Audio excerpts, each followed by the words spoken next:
Hi everyone, it's a pleasure to present to this AMR Hub. I'm Dr. Adam Creamer. I'm a senior postdoc in Molly Stevens' group at the University of Oxford. Today I'm going to be talking to you about developing the next generation of lateral flow immunoassays for point-of-care diagnostics. So before we dive in, I thought I'd go through the learning objectives. So today we're going to go through the importance of point-of-care diagnostics, and then we'll go through a really important part of that toolkit, which is lateral flow immunoassays. I'll explain what they are and some of their drawbacks. And we'll talk about how we can improve the performance of lateral flow immunoassays using nanozymes and using CRISPR diagnostics. And I'll go through both of those in a lot more detail later. So here is some suggested pre-reading. So if you want to pause the lecture now and have a look at some of these papers. The first paper is the reassured criteria. This is a paper written by Rosanna Peeling and colleagues, which underpins the sort of framework behind point-of-care diagnostics, and it's a really important way to think about how to develop new point-of-care tools so they can actually be useful. And then we have a review that some of my colleagues had written on nanozymes in diagnostics, which kind of goes through an overview of the approaches that people have had utilizing nanozymes for the next generation of diagnostic tools. CRISPR diagnostics, which I'll go through a lot later. There's a nice review here written by some of our collaborators on how these approaches have been done up to the current date. And I also have included two papers here that I'll go through in a lot more detail later. Okay, so I'm a part of the Stevens group at Oxford, so I just thought I'd give you a very brief introduction to who we are. We are a very large group from all over the world, and we work on fundamental nanoscience and biology, all the way through to applied therapeutics such as vaccines or implantable scaffolds for tissue engineering and in vitro diagnostics. So let's go through point-of-care diagnostics. Okay, so if we go clockwise around this diagram instead, this is the envisaged route for point-of-care diagnostics. So you would extract your own liquid biopsy. This could be a small amount of blood or a urine sample, for example, and you would put it through one of these diagnostic tests. The one I'm going to focus on today is lateral flow immunoassays, so a paper-based test. And then you would interpret that result yourself or through the assistance of a smartphone to then administer the correct intervention. So this could be to stay at home if you have COVID, or if you're in an A&E, is to get the correct treatment in a timely fashion. So underpinning everything I'm going to talk about today is what I mentioned at the beginning, which is the reassured criteria. So this is a set of guidelines in which if you want a high-performing point-of-care test, you need to fulfill all of these.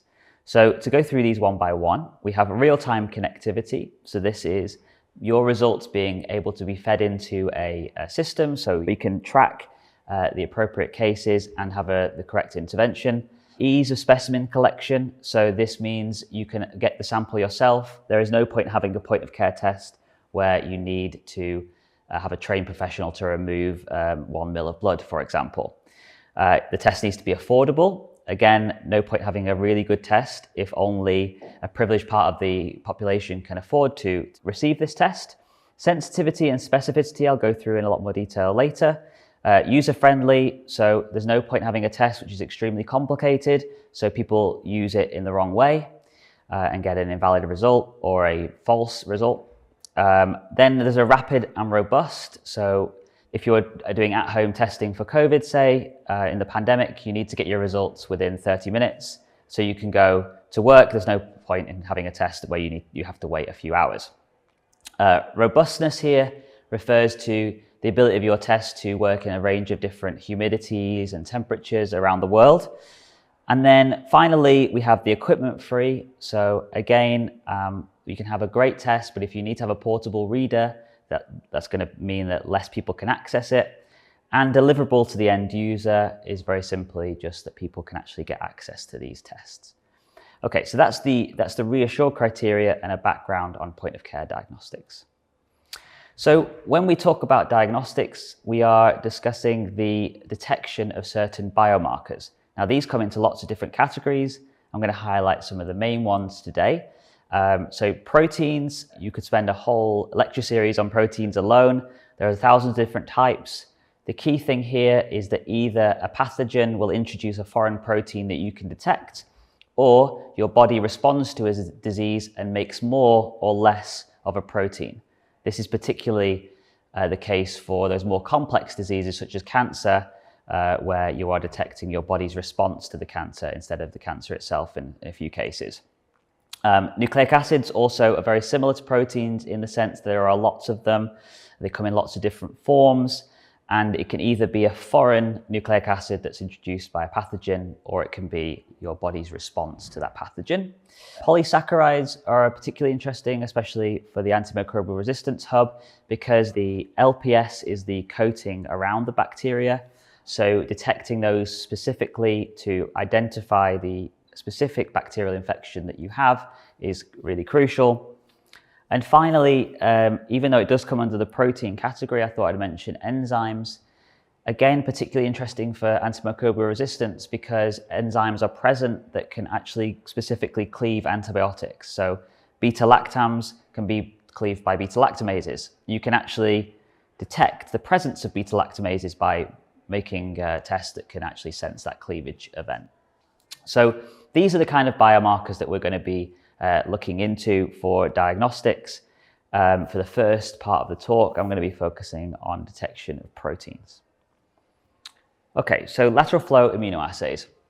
I'm sure everyone is familiar with these from the coronavirus pandemic, but effectively what we have is a cassette with a paper lateral flow test where 2 lines means that you are positive for that disease and 1 line means that you do not have the disease. To explain how these lateral flow tests work, we have at the bottom here, we have a sample pad, and this is where you drop your, say, nasal swab in buffer, and then through capillary action, the sample pad flows from left to right on this diagram here, from down to up here.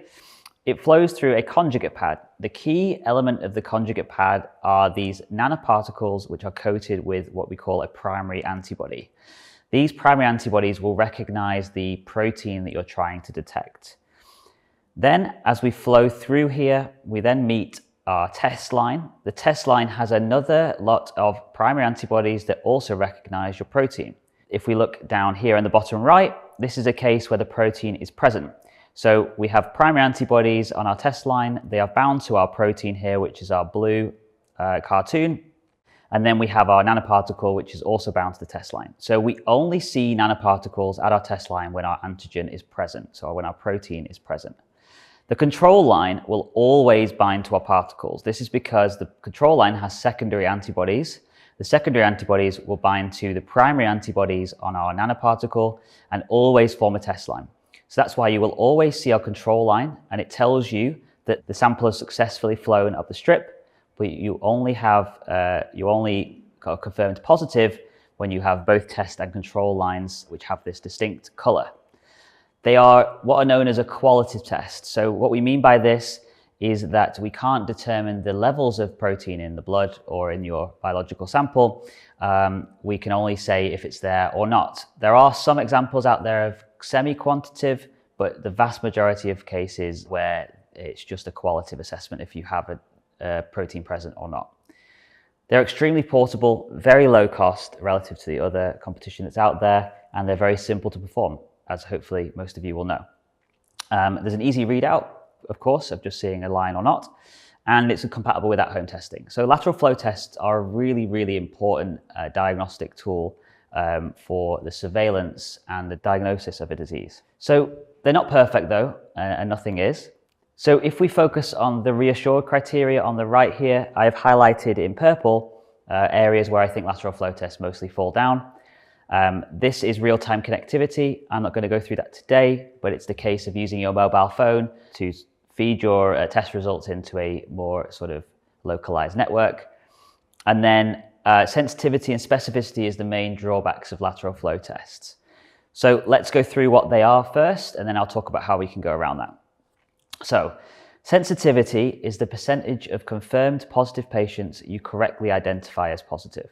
So it's best explained through an example. So let's say you test 100 patients that are confirmed to be COVID positive by PCR, so PCR being the gold standard of diagnostics during the pandemic.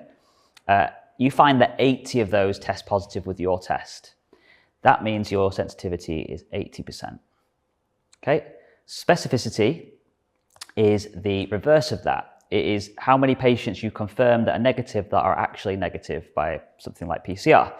So if you test 100 patients, you find that 10 of them get a positive test when they're actually negative. This means that your specificity is 90%. Okay, so bearing that in mind, this is really important for when we think about a point of care test. So sensitivity means that, especially in the case of the coronavirus pandemic, you're missing patients that are early in their disease, where they are contagious, but you're telling them that they are negative. So that's very dangerous in the case of a pandemic, where people are going out thinking they're negative and actually spreading the disease throughout the population. Specificity is less dangerous in the case of COVID. You would just isolate when you didn't need to. But if you think about diseases such as HIV, where treatment will be administered, then it's really important that you don't have these false positives so people don't have unnecessary treatments. This means in the case of something like HIV, you would typically confirm a positive test with a follow-up test, which is not ideal. So bearing that in mind, there is a lot of room for improvement with lateral flow immunoassays. Today, I'm going to focus on improving sensitivity through what we've done in our group. So this isn't the whole picture. So when you're thinking about improving sensitivity and specificity, you also need to bear in mind the practical limitations of your test. So what I mean by this is if you generate a lateral flow test that, say, has 100% sensitivity and specificity, but only 1% of the population can access it, say because it's far too expensive or it's not really practical to use, this is far less useful than maybe a test that has a 90% sensitivity, but a much more of the population can use it. So in short, it's a balancing act between finding good sensitivity and specificity whilst bearing in mind these costs, the time to get a result, the infrastructure, the trained professionals that are needed to administer this test is a fine balancing act. So if we focus on this diagram on the right here, we effectively have lateral flows, which are in the top left quadrant, and we want to move these into the top right. But by doing that, we don't want to increase the price, and we want to make the sensitivity as high as possible. This is no easy feat, but it's something we're working on, and I'm going to go through over the next few slides. Okay, so let's talk about improving the sensitivities of lateral flow immunoassays. So our conventional lateral flow, just to remind you again, consists of nanoparticles which have a strong color, known as the extinction coefficient. So gold is a really good example, has this really nice, vibrant red color. And you effectively will see these nanoparticles on your test line. So this is quite limited because it means that your sensitivity to your test is limited by how many nanoparticles you can see on your test line. So this is where the convention of the nanozyme comes in. So nanozymes, as the name suggests, is a combination of a nanoparticle and an enzyme. So it's a nanoparticle that can effectively catalyze certain reactions. There are many different types of nanozymes, and I implore you to go and look at this review that we wrote of the use of nanozymes in diagnostics. But the main thing to bear in mind here is that they behave like a nanoparticle, but they can actually catalyze these reactions. So if we come back to our diagram as before, our nanoparticle can bind to our lateral flow test strip, giving a test line, but then we can take it one step further. We can take what's called a substrate. I'll go through that in a bit more detail on the next slide. We can oxidize that through the use of these nanozymes and generate a precipitated, colorful substrate. This is really key because basically what can happen here is one nanoparticle can catalyze many of these reactions to happen. So one nanoparticle can cause a cascade of many precipitated, colorful substrates on the test line. So in very, very simple terms, if you have a faint test line and do this catalytic process on the test line, you can generate a really nice, strong signal. So going through this with a more specific example, and this is what we use in the Stevens group, we make platinum nanocatalysts. So these are gold nanoparticles, which are typically 15 nanometers in diameter. And we grow a platinum shell, which is very porous, over this gold. And you end up with these really nice nanoparticles, which are typically 100 nanometers in diameter, which have this porous platinum shell, which can behave as a nanozyme. And the way in which they do that specifically is they behave as what's called a peroxidase. So a peroxidase will take a substrate that's colorless, and I've given an example here of TMB. In the presence of peroxide, it will convert that colorless compound into this strong, less soluble blue compound, which is perfect for amplifying lateral flow test results. And I'll go through that next. So here's a real example. So I mentioned HIV earlier.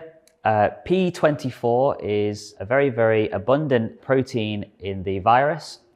It's effectively, you could think about it as the nucleocapsid protein is to the coronavirus. And in this work here, we effectively sense the presence of P24 and do this amplification step to increase the sensitivity. So if you have a faint test line here in the cartoon, and you do the oxidation of the substrate, you can generate a much more vivid line. What this actually means in practice, if we focus on the graph at the bottom, is that this is a calibration curve for the P24 protein. And here on the y-axis is the line intensity. So it's the extracted sort of test line intensity of the lateral flow strips. So the best way of illustrating this is if we focus on the test line intensity at 1,000 picogram per mil. Before we do amplification, we have a signal of around 4,000. The equivalent signal, if we move to the left, is generated for only 10 picogram per mil when we do the catalytic amplification. So this effectively means that we get 100-fold amplification by using nanozymes. And at the time of publication, this was the most sensitive test for P24. So now I'm going to move on to molecular diagnostics. So this is the sensing of nucleic acids. They can be done with lateral flow, but there is a bit of a drawback here in the fact that the DNA or RNA you're typically trying to sense is in way less abundance relative to the proteins. So this is why lateral flow tests tend to sense the presence of proteins instead of nucleic acids. You can do this, and in some cases that's the only way you can actually detect a disease, but you typically need to do a pre-amplification step. Now, I don't have the time to go into that today, but effectively what you do is you're creating more and more of your target using these extremely clever techniques such as PCR or LAMP to generate more and more of the target so then you can sense it. The issue with that is that you then start to move away from your reassured criteria. You need some trained professionals. It brings your time of test to quite significantly higher.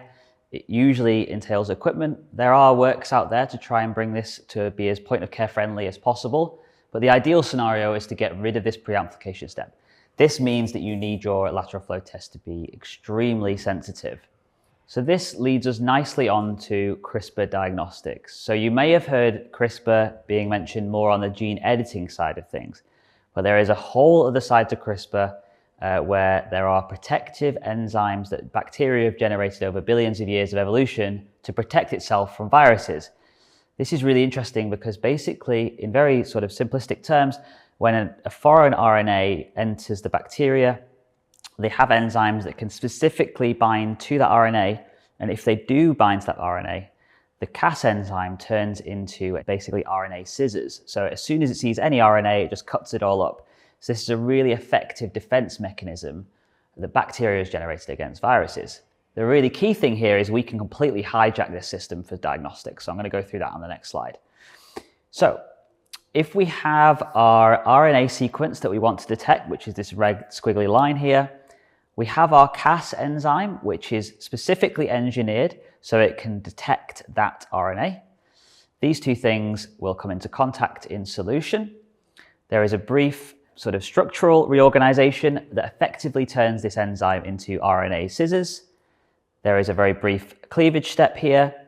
And then this is the key part for diagnostics. We've now generated enzymatic RNA scissors, but only in the event of binding to a target.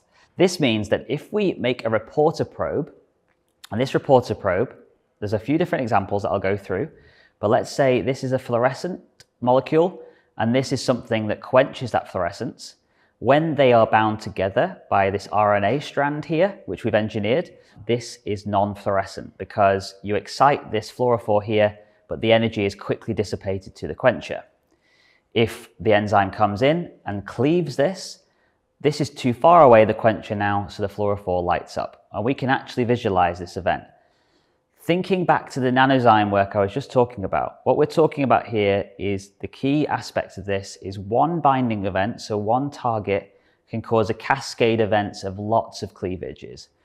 This means that you get a really, really sensitive test because you only need one target to cause lots of downstream events to happen that you can actually detect. So that's the key element of CRISPR diagnostics. So the first reported use of Cas13a in diagnostics was reported by Jim Collins back in 2017. This is called the Sherlock mechanism.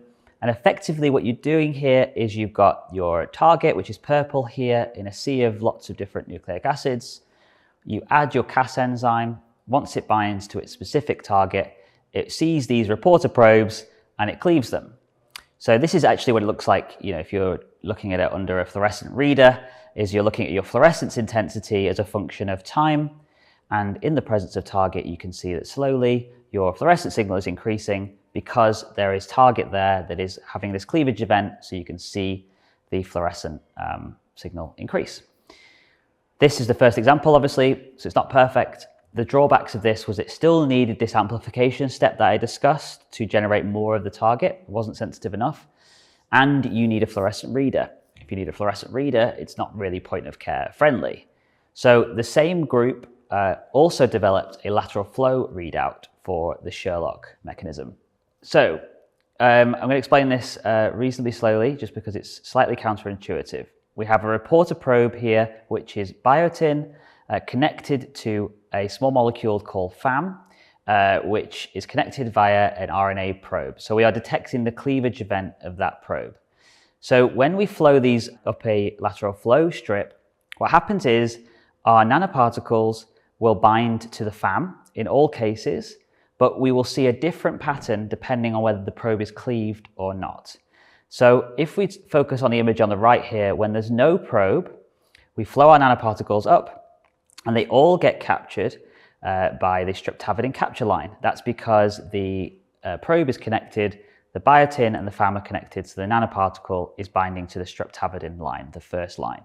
If you cleave that probe, so in the cartoon in the bottom here, effectively what happens is that the particles can't recognize as much the streptavidin line on the bottom, and they will only recognize the antibody capture line that recognizes the antibodies on the particle. So the key thing here is that you're recognizing that cleavage event, and you can see clearly here the cutoff where you're starting to see this cleavage event because your test is sensitive enough.